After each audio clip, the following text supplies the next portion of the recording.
అందరికీ నమస్కారం. ఈరోజు మన వీడియోలో చికెన్ లేకుండా కూడా అదే టేస్ట్ వచ్చే ఒక స్పెషల్ జాక్‌ఫ్రై బిర్యానీ తయారు చేస్తున్నాం.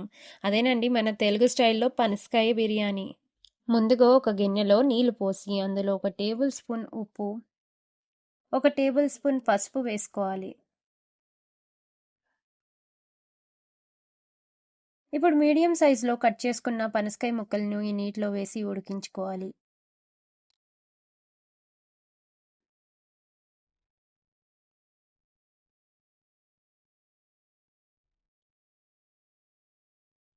అవి ఉడికిన తర్వాత పక్కన పెట్టుకోండి. ఇప్పుడు మీకు నచ్చిన కూరగాయలు క్యారెట్స్, బీన్స్ వంటివి మరియు టమాటాలు కూడా వేసుకొని ఇవి పూర్తిగా మీ ఆప్షనల్ అండి వేసుకోవచ్చు. ఇప్పుడు ఇందులో 1.5 టేబుల్ స్పూన్ ఉప్పు, 1 టేబుల్ స్పూన్ పసుపు, 2 టేబుల్ స్పూన్ల కారం, 1 టేబుల్ స్పూన్ ధనియాల పొడి మరియు బిర్యానీ మసాలా వేయాలి. 1 కప్పు పెరుగు కూడా వేసి బాగా కలపండి. మీకు గ్రేవీ ఎక్కువగా కావాలంటే మరి కాస్త పెరుగు యాడ్ చేసుకోవచ్చు. చివరగా అల్లం వెల్లుల్లి పేస్ట్ వేసి మ్యారినేట్ చేసుకోవాలి. అలానే నేను కొన్ని బిర్యానీ ఇంగ్రీడియెంట్స్ కూడా యాడ్ చేశాను. ఎందుకంటే ఫ్లేవర్ కోసం.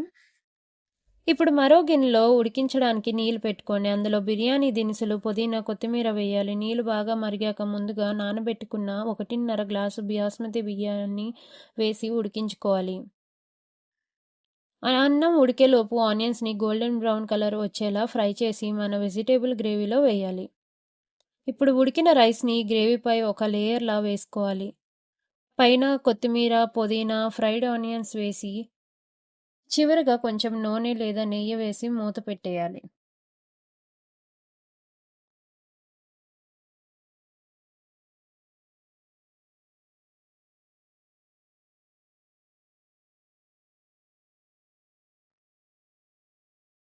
అలానే బిర్యానీలో మీరు కలర్ వేసుకోవాలంటే అది మీ ఆప్షనల్. మీరు వేసుకోవాలనుకుంటే వేసుకోండి, లేకపోతే లేదు.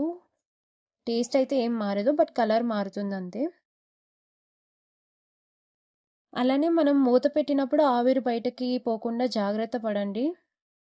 అంతే, ఎంతో గుమగుమలాడే మన పనసకాయ బిర్యానీ రెడీ అండి. ఈ వీడియో కనుక మీకు నచ్చితే లైక్ చేయండి, షేర్ చేయండి, అలానే సబ్స్క్రైబ్ చేసుకోండి.